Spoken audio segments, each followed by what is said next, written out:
welcome to Beneath the Surface. I'm Michelle Gatchell. Today we're going to talk about Issue 1, which is the statewide ballot in November. And joining me to talk about that is Dennis Willard, who is a spokesperson for the Say Yes to Issue 1. Dennis, thank you for joining me. Great to be here, Michelle. Yeah, this is a really big issue. And tell me a little bit about what the So gist of it is. it's really huge, and I want to talk about it in human terms because, you know, everyone in this state knows someone, has someone in their family, a friend, a relative, a co-worker who's been really deeply affected by the opioid crisis. You know, I mean, the drugs are in our society and literally killing the people we love. And this is really about getting treatment for those people. Right now, we have a prison system that is overcrowded, 130% of capacity. And there, in the prisons, there are a number of people who are nonviolent, who really pose no risk to society, and they really shouldn't be there. And in some cases, they're there for minor probation violations. And so what we want to do very simply is take these folks out of the prison system, take the money that we save from moving them out of the prison system, and we estimate that will be $100 million a year, and put that money into treatment programs in communities so that we can start getting people the treatment options they need to kick these opioids and get their lives back and really help families, individuals, in our communities. And that's what a yes on vote on issue 1 will do. We'll get it. Yeah. So it starts, the actual ballot talks about to reduce penalties for crimes of obtaining, possessing, and using illegal drugs. It's going to be a constitutional amendment. So is sentencing right now in the Constitution? Or is that where you had to put it there? This issue will be a constitutional amendment. But one thing that's really important is this will change, this will explain that if you are in possession of small amounts of drugs, that it will be charged as a misdemeanor. But if you're trafficking, if you're selling drugs, it's still a felony. So all drug traffickers will be charged with drug trafficking, will be prosecuted as drug traffickers, and they will go to prison. We're still going to put drug traffickers in prison. What we are going to do is for people who are using drugs, we want to try to get them into treatment. And we found a way to get the money for this without asking taxpayers for a penny more. What we're saying is we're going to stop the wasteful spending on our bloated prison system, and we're going to put that money back in the communities where it can really be used best to give treatment to people that really need it. So let's just go through the main 5 bullet points that the Secretary of State's put out. The first one says, require sentence reductions of incarcerated individuals, except individuals incarcerated for murder, rape, or child molestation, by up to 25% if the individual participates in rehabilitative work or educational programming. So this is for all crimes, not just the drug uses, right? But primarily what we're really looking for is, look, it's called the Ohio Department of Rehabilitation and Correction. Mm-hmm. And too often we focus only on correction.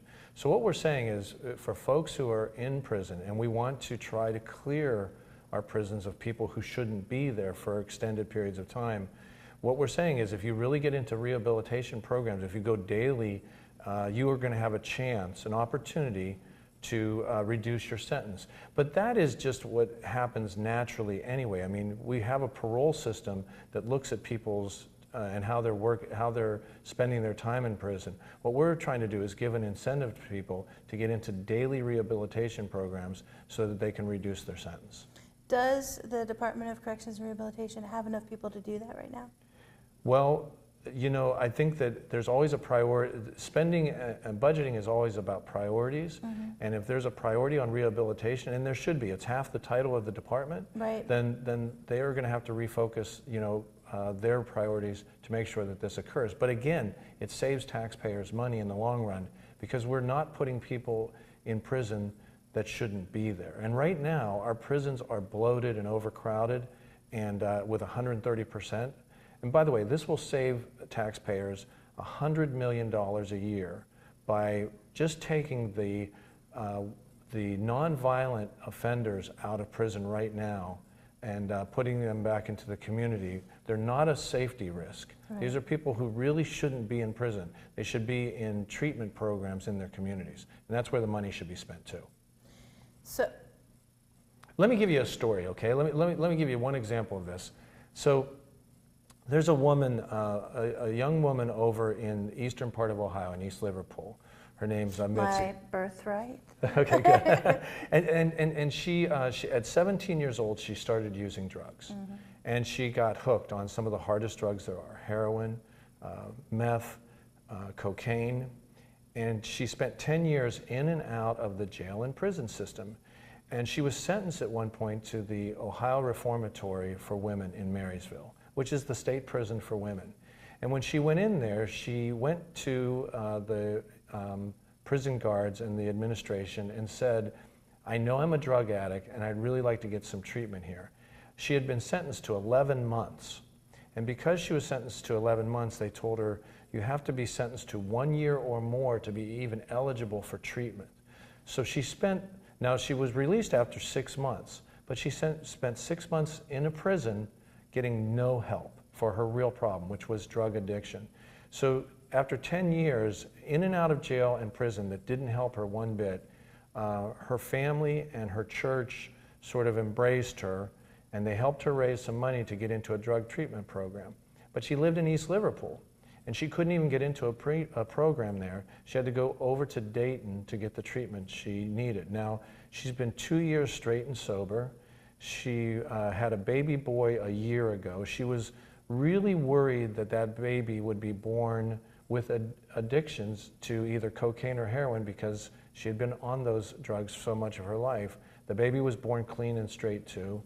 And you know, her story's heartbreaking, but it's also uplifting at the same time. But these are the people we're talking about. If you warehouse them in jails or prison, we're not addressing the problem. And so that's what a yes vote on issue 1 will do. It will take $100 million and redirect it toward treatment for people who really need it.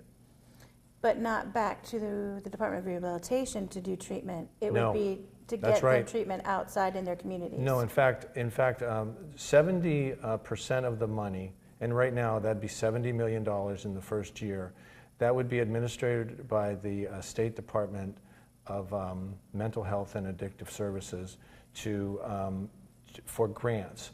And so what you would have, you'd have communities going to the state and saying, we want, here's a good idea we have, or here's a program we have to help treat people. And then the state would dispense that money based on whether you showed that it would have to be an evidence-based program, you'd have to have metrics and show that it actually works, and then you could be eligible for that money. Another 15% would go to victims of crime that would be administered by the state attorney general's office.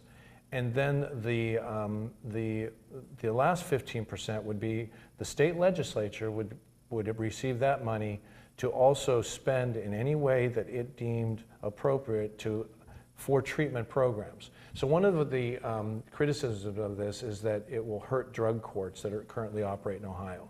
Our drug courts are seriously underfunded. So drug courts would be eligible for for part of that $85 million, that 70% and that 15%. So this would actually be a boon to drug courts because it would provide more money for them.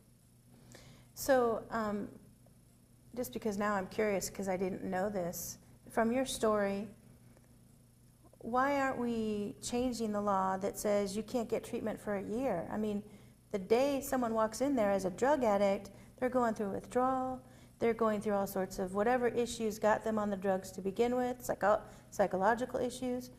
Why are we saying, hey, your sentence is only 11 months, we're not going to treat you? That's a great question, and it's also, the answer is a sad answer.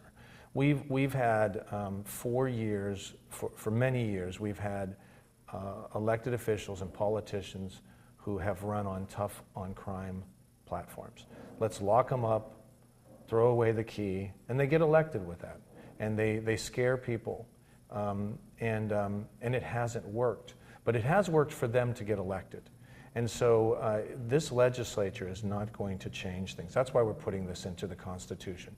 We're taking this issue to the people and telling them the politicians haven't come through for you. And that's why I go back to my original point. Every one of us knows somebody who's been really deeply affected by the opioid crisis. And we know that the answers are not forthcoming from Columbus. We need to fix this in the communities, but the communities need money, and we don't want to raise taxes. We want to just take wasted dollars in the state prison system and redirect it towards treatment programs where it will really help people. Okay. So let's talk about Sure. the second bullet point. The second bullet point basically says, mandate the criminal offenses of obtaining, possessing, or using any drugs such as fentanyl, heroin, methamphetamine, cocaine, LSD, and other controlled substances cannot be classified as a felony, but only a misdemeanor. So would this change where people go to court then? Yeah, so the real key word there is possession, okay? And because that's a list of some pretty tough drugs, Yeah. you know? And I don't want to scare people. In fact, I want to put people's mind at ease that this is really about helping. But the key word there is possession. And what we're saying is, if you're a user and you're in possession of these drugs, then let's get you into treatment. Let's not send you automatically to jail. Let's not send you automatically to prison. But let's also have the funding and the programs available for you to get the treatment. Now, what it doesn't say is trafficking, because the trafficking laws are not going to be changed by this issue. If you are trafficking or dealing in drugs, you're going to be charged with felonies. You're going to be arrested, charged, and sent to prison for drug dealing. But even in possessing, and this goes back to your point of the drug courts can ask for money, the current drug courts, would they be seeing those people, or would it go down to the municipality? Well, it really depends. It depends on how. The idea would be to get them into the court system, but that the courts would order probation instead of prison. Treatment instead of prison, treatment instead of jail. So these folks will absolutely... Can't they already do that, though? Can't they say, you need to get rehabilitation? It's not happening. It's not happening. First of all, there's no place to... But can they say it, or is it not part of their, like the sentencing stuff? Well, what we want to say is, and this is why, obviously, I mean, judges like to have control, and I respect them for that, but we need them to exercise better judgment. The tendency has been to send people to jail, or to send them to tough on crime and send them to prison, and also because there aren't programs available. So what we want to do is get $100 million and get it into programs. And then they have somewhere to send them. Have some place to send them, yes. Yeah. So the next one says, prohibit jail time as a sentence for obtaining, possessing, or using such drugs until an individual's third offense within 24 months. So does this mean that like every 2 years you can have 2 offenses and then without being jailed because it's every 24 months? No, what this really means is, this is pretty straightforward. This is, and again, this is why some judges, but not all, some judges, don't like this, because this is basically telling judges this is how you're going to have to deal with users and people who have addiction problems. It's basically saying that on the first 2 offenses, we got to get them into treatment. Now, there's also this issue, is there enough stick here instead of too many carrots for people who use drugs? And we have taken that into consideration too. So on your third offense, you can be sent to jail or prison. But for the first 2 offenses, we've got to get these folks into treatment. You talk to any treatment professionals, they'll tell you that, that folks who are dealing with addiction have to, sometimes lapse. And it's the woman that I talked to you about before from East Liverpool. She lapsed, and when she lapsed, she ended up in prison and jail instead of in treatment. What she said to me the other day was, if issue 1 would have been passed 4 or 5 years ago, she wouldn't be 2 years straight and sober. She'd be 4 or 5 years straight and sober. She just believes that she just didn't have the treatment available to her that she really needed, and that's what this is all about. So here's, in my head, I'm thinking, whose job is it to get the judges to do the right thing, even if we didn't have I mean, supposedly they could do the right thing right now. They could assign him to treatment, right? But you're saying they're not because of the tough on crime. Let me flip that question a little bit. Let's think about the argument for mandatory sentencing that came down years ago. You know, the legislature elected, candidates stood up and wanted to be really tough on crime, and they were saying things like, we got to put people away for a long time. The judges didn't like that either. Judges don't like mandatory sentences. But we imposed mandatory sentencing on certain crimes, and we tied the judges' hands on that, so they had to follow the law. What we're saying now is you're going to follow the Constitution. The Constitution is going to say your first act with somebody who's charged with possession is to put them into treatment. It's really simple. But we were telling the judges that instead of looking toward the jailhouse or the prison cell, let's look toward the place where we can get these folks treatment. So this person isn't trafficking these drugs. This No. person is just possessing them themselves. That's They're right, not giving using. them or That's right. selling them to anybody else. That's right. So even if they fail the treatment, are there specific guidelines? Okay, the first time we put you in treatment and you didn't do it. And, I have family members that we've dealt with this, and I can't tell you the countless times other family members have asked that person to get help. And until he was ready, it wasn't going to happen. So, and there's been times where even they've asked whoever was in court at the time to put that as part of the sentencing to help the situation. It didn't seem to help, though. There's still a charge here, Michelle. It's a misdemeanor charge. Right. And when you get charged for the third time with that misdemeanor, you can go to jail. Okay. So that's really it. It's basically, that's where the stick comes in. It says, look, we're going to give you, we're going to charge you with misdemeanors of possession for the first 2 times, and we're going to give you a chance to get into probation. But we're also going to make, treatment. We're also going to make sure that that treatment is available for you. And if you're not ready to do that, and we bring you into court a third time, then you're going to go to jail. So it's not. I think that what we're trying to do is have a common sense approach to this, a realistic approach to it. Because the scenario you laid out there, I think all of us have experienced. Again, unfortunately, this is such a problem that everybody knows somebody Right. like very, very close to you that has either struggled with addiction, or we've been to funerals for the people that we love who have died from addiction. And you hear the same thing so often, that these are people who are loved, they have so many great qualities, but they have an addiction. And addiction is not treated by putting somebody behind bars. Addiction is treated through treatment. And you're right, people have to say, I'm ready for this. But when they do step up and say, I'm ready for this, we have to make sure that we have the treatment facilities available to help them.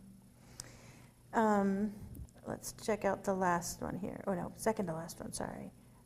Allow an individual convicted of obtaining, possessing, or using any such drug prior to the effective date of the amendment to ask the court to reduce the conviction to a misdemeanor, regardless of whether the individual has completed the sentence. So this would mean if I'm in jail right now for a drug charge of possessing and I've got a felony, if this passes, if people say yes, I could go back to court and ask that this be reconsidered to be taken down to me getting rehabilitation and have a misdemeanor. Yeah, I think this is a really important one. This is like, when you think about it, so what we're saying is, if today somebody is charged with, after this passes, if somebody's charged with possession, they go into court and they're sent to treatment. Yet we have somebody sitting in prison or in jail that's in the exact same situation. What they've been charged with and sentenced for is possession and using, and they need treatment. And now here's somebody who steps up and says, I want treatment. Let's get them that treatment. Again, we're not helping anyone, or our communities, our families, our loved ones, by just locking them up and not getting them treatment. Let's get them treatment. That's what that says. Plus, there is a stigma, if you have a felony, when you come out, that sometimes is really hard to overcome. That's a great point. That's a great point. It prevents people, like the other thing, it's hard enough to beat addiction, But then if you're trying to beat your addiction and stay straight and sober, but you can't work or you're precluded from certain activities like voting and other things, then it's really tough on you. And again, these are people who are not a risk to our safety, to our society. These people have mainly hurt themselves and their loved ones, let's face it, because we care so deeply about them and don't want them to be addicted. But at the same time, let's get them back into society and try to get them on the right course and help them and encourage them as much as possible. So what do you say to the other side that says, this is just going to make Ohio a bed for drug traffickers? Because they know if they get caught, or users even, they know if they get caught, it's just a misdemeanor. Well, again, scaring people has never worked. It may work to get people elected. And that's the sorry or sad part of this, is there are going to be some politicians who put their personal ambition ahead of what's best for all of us. But we know that the best way to address this issue is to get people into treatment. It's the only way, and we know that it's not going to be 100% successful. But we've got to start fighting back against the opioid crisis, and we've got to do it, one loved one at a time. We've got to get them into treatment, and I don't think for a second that this is going to suddenly open the floodgates for people to come to Ohio, because again, I want to emphasize, if you sell drugs, if you're a trafficker, you're going to be charged with felony. You're going to be convicted of a felony, and you're going to go to prison for drug trafficking. That's still going to happen. This doesn't change that one bit. So this idea that there's a welcome sign out for drug traffickers, well, come to Ohio and we're going to put you in prison. So going back to the very first bullet that says reducing all sentencing by 25%. If I'm the drug trafficker and I get arrested on a felony, and then I say, look, I would like to be rehabilitated, I'd like to work on this, let's work on reducing my sentence. Is there a possibility they could be moved down and moved out of prison? I think, the exception is murderers, rapists, and child molesters. So the fact is, again, we have a Ohio Department of Rehabilitation and Correction. We have spent way too much money. We've wasted too much money on the correction side. We don't spend enough time on the rehabilitation side. We need to really look at that. And if we really do think that we're putting people in prison to help them someday come out of prison, then why shouldn't we give them incentives to truly get into day-to-day programming that will help them get out of prison and back into society, which is the ideal of where we want them to belong. But why not change the name to Ohio Department of Correction if we're not going to rehabilitate? So that being said, is there something in here that gives them also more money to create more rehabilitation within the system for the felons and things that are already in there? Well, let me answer that in a different way. The prison system is so overcrowded right now that the next governor is probably going to be faced with building a new state prison. And that's going to cost us $2 billion.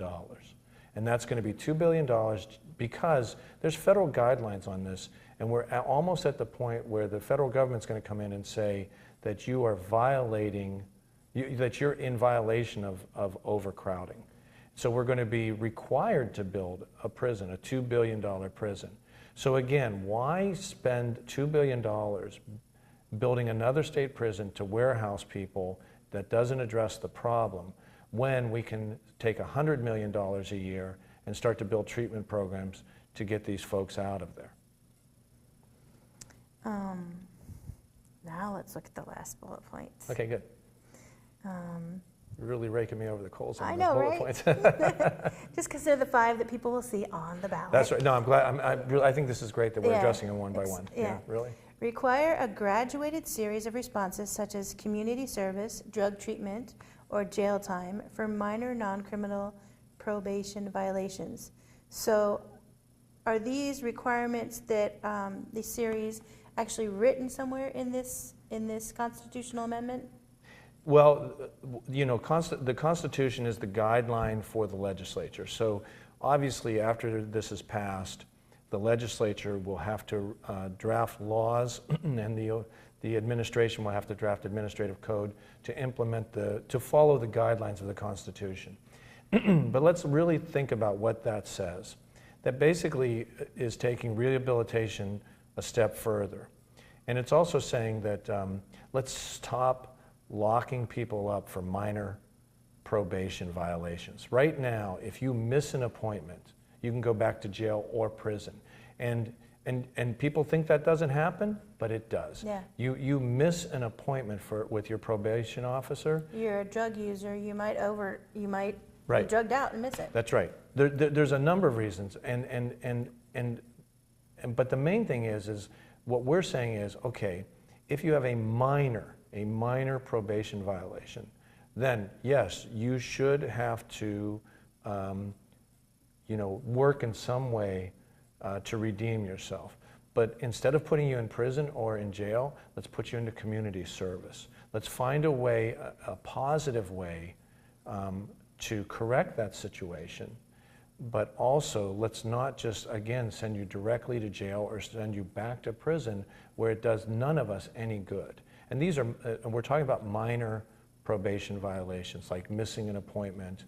We're not talking about, if you are using and you end up back in court on a second or even a third violation, then you're going to have to deal with the consequences of that. But we're really talking about, let's stop sending people back to jail and prison for minor probation violations.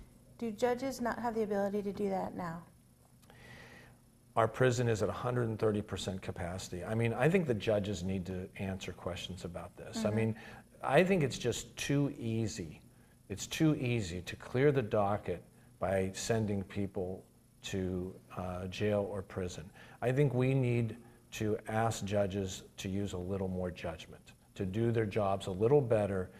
But I also think that it's a lot easier for a judge who is told this is how you're going to have to respond to this, to then order treatment.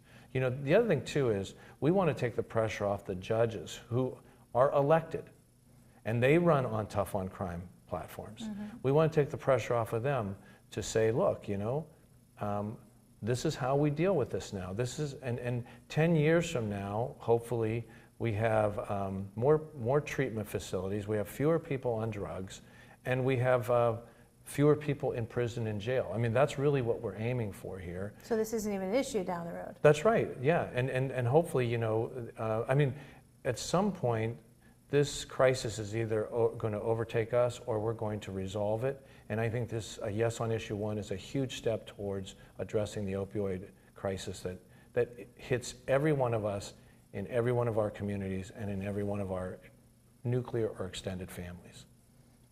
Well, Dennis, thank you very much for joining me. Thank you for having me. I think this is an issue that we're definitely going to be hearing about from now to November. Yeah. And you explained it very well. I hope so. Thank you for having me on your program today. Yeah, and thank you for joining me on Beneath the Surface. Definitely pay attention to what's going on out there. Your vote does count, so get out to vote.